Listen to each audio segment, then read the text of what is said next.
Hi friends, శుభ సాయంత్రం. మేమైతే చింతకాయ కొడుతున్నాం. ఇదో నేనైతే చింతకాయ కొడుతుంటే మా సార్ అయితే ఉరుస్తుండు. ఇంకా మా సారు కొద్దిసేపు నువ్వు ఆగు నేను కొడతా అంటుండు. కొట్టు కొట్టు సారు కొడుతున్నా. ఇంకా గింతుంది కొట్టేది. తట్టడైతే కొట్టినా. ఇక వద్దు, ఎండబెట్టి కొంచెం ఎండబెట్టినాక సంచులకైతే మంచుకుంటుంది. ఏమో సార్ అయితే కొడుతుండ. గింజలు చింత గింజలు అయితే ఉన్నాయి. ఇంకా చింత గింజలట కొంట్రా. అవి బిస్కెట్లు తయారవుతాయి చింతగింజలతోటి. చింతగింజలు చిన్నప్పుడు అయితే ఎంపుకొని తినేది. మీరు తినేదా అండి చింతగింజలు? అదే కాల్చుకొని ఎంపుకొని అంటే కాల్చుకొని అంటే. మా సారు కూడా చిన్నప్పుడు చింతగింజలు కాల్చుకొని తినేదట. మేము కూడా పొయ్యిలు వేసుకొని కాల్చుకొని ఇక మంచిగా తినేది. నవలి నవలి పండ్లన్నీ పోయేది. ఏదైనా కథలు చెప్పే కాడికి పోతే ఇక కొన్ని వేపుకొని అల్ల వేసుకొని ఇట్లా కవర్లు వేసుకొని పోయేది.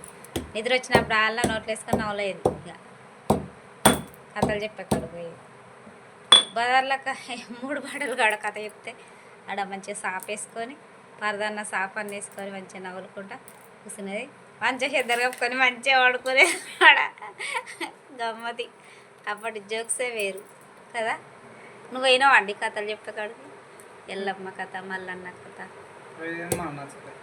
మళ్ళీ వచ్చేది ఏమిటే అందరం పోయేది. కొందరు చూసేది, కొందరు నిద్ర రాగానే సప్పుడేక పడుకునేది.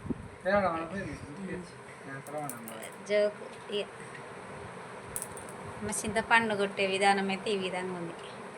మీరు కొట్టిరా కొట్టలేదా? మా చింత చెట్లు అయితే కాయలేదు. ఈసారి అయితే మేము కొనుక్కొచ్చుడే అయింది. మా ఊళ్ళో అయితే 70 రూపాయల కిలో ఇచ్చిర్రు కట్టెపండు. పుట్టిన పండు అయితే 150 రూపాయల కిలో అన్నారు. ఇంకా మేమైతే కట్టెపండు తెచ్చినాం. కట్టెపండు తెచ్చి కొడుతున్నాం. మీరు కొట్టిరా కొట్టలేదా? మీ ఊర్లో ఎట్లా జరుగుతుంది చింతపండు రేటు? మా ఊర్లో అయితే 70 రూపాయల కిలో. ఓకేనా? మా సార్కు చాయ్ వేయలే, ఏం వేయలే. చాయ్ పోయినా సార్ అలా